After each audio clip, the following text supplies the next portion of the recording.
নমস্কার বন্ধুরা, সবাই কেমন আছো? আমি খুব ভালো আছি। তোমরা কেমন আছো? Good morning. আজকে আমি সকালবেলায় ফুল তুলছি।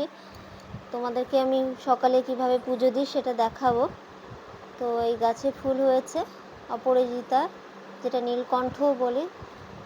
তো এটা আমি ফুলগুলো তুলে নিচ্ছি। আমার খুব ভালো লেগেছে যে আমার শর্ট ভিডিওটা গোপালের কিছু শর্ট ভিডিও ছেড়েছিলাম, ওগুলোতে ভালো ভিউ এসছে। তো তোমরা আমাকে আরও সাপোর্ট করো যেন পরবর্তী ভিডিওগুলো ভালোভাবে করতে পারি। আর তোমরা কীরকম ভিডিও চাও আমাকে কমেন্ট করে অবশ্যই জানাও। আজকে আমি এই সকালে সব ফুলগুলো যে তুলছি, দেখো এই ফুল দিয়ে আমি পুজো দেবো গোপালের। তো পুরো ভিডিওটা তোমরা সব দেখতে থাকো। ঠাকুর ঘরে চলে এসেছি, এখন গোপালকে স্নান করাবো। সকালে ঘুম থেকে উঠিয়ে দিয়েছিলাম, তো এখন দেখো আমি গোপালকে স্নান করাবো। জলের মধ্যে আমি দিয়েছি ফুল, তুলসী পাতা আর কালো তিল। দেখো আমি স্নান করাচ্ছি। এই গরমে মনে হয় দুবার করে ঠান্ডা ঠান্ডা জলে স্নান করাই, তো আমারও ভালো লাগে। তোমরা যারা যারা ভিডিওটা দেখছো তাদের যদি গোপাল থাকে বা তারা যদি কিছু জানো এই সম্বন্ধে যে কীভাবে স্নান করাতে হয়, তো ওখানে যদি কিছু ভুল ত্রুটি করে থাকে তাহলে আমাকে জানাবে কমেন্ট করে। কারণ আমার গোপালটা নতুন, এবছরেরই। আর আমি এটা পেয়েছি বিয়েতে, আমার বিয়েতে গিফট হিসাবে এই গোপাল পেয়েছি। তো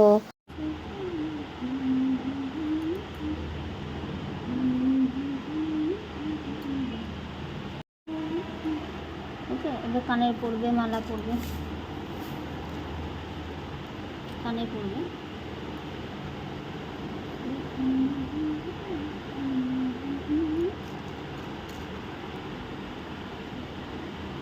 গোল্ডেন কানের।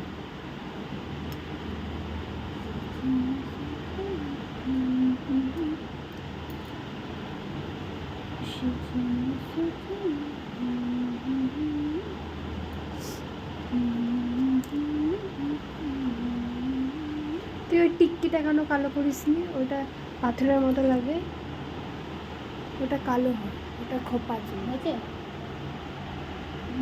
বসবে।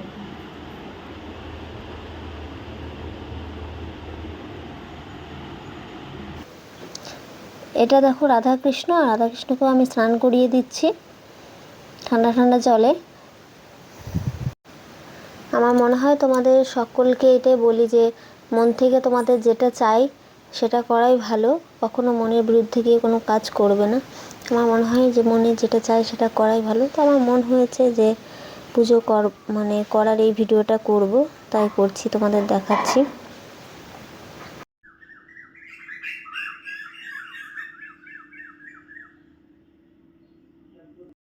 আমার ব্লগ ভিডিওর মধ্যে এটা প্রথম পুজো দেওয়ার ভিডিও।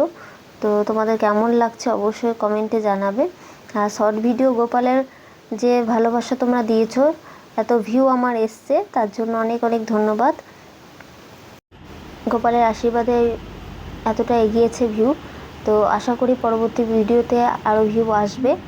তো তোমরা যারা যারা এখনও এই শর্ট ভিডিওগুলো দেখোনি, যে আমি সত্যি বলছি না মিথ্যে বলছি, তোমরা শর্ট ভিডিওতে গিয়ে দেখে এসো যে কত ভিউ এসছে আমার শর্ট ভিডিও দুটোতে। তো এখন আমি মহাদেবকে স্নান করিয়ে দিলাম, দিয়ে বসিয়ে দিলাম। এবার পুজোর জন্য চন্দন বেটে নিচ্ছি। চন্দন বেটে ফুলের মধ্যে দিয়ে দেব। যেটা বলে না ফুল চন্দন দিয়ে পুজো দিতে হয়, তো ফুলের সঙ্গে চন্দন মিশিয়ে পুজো দেব।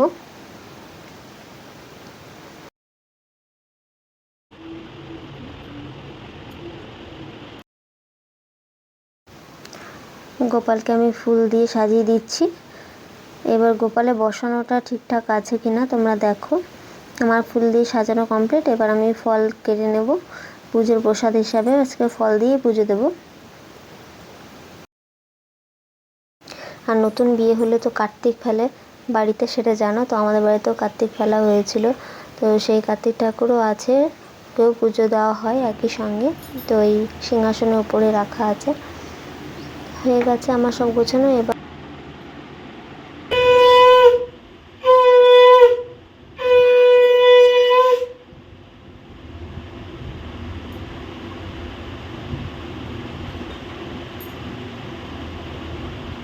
ঘরে পাখা চলছিল বলে এই আওয়াজটা আসছিল। এত গরম পড়েছে আর দুদিন থাকা যাচ্ছে না ঘরে। তো এই দেখো আমার ভোগ নিবেদন করাও হয়ে যাচ্ছে। এরপরে আমি চলে যাব মন্দিরে ঠাকুরকে পুজো দিতে। এটা হচ্ছে আমাদের মা মঙ্গলচণ্ডী। তো এর ভিডিওটাও আছে, যখন এই কিছুদিন আগে আমাদের পুজো ছিল বাড়িতে। তো এই ভিডিওটা পুরোটা লিঙ্ক তোমাদের দিয়ে দেবো, তোমরা দেখতে পারো। আর এটা বাড়ির পুজো হয়, মানে মন্দির করা আছে আলাদা করে সাইডে। তো এখানে আজকে আমি পুজো দিয়ে দিচ্ছি।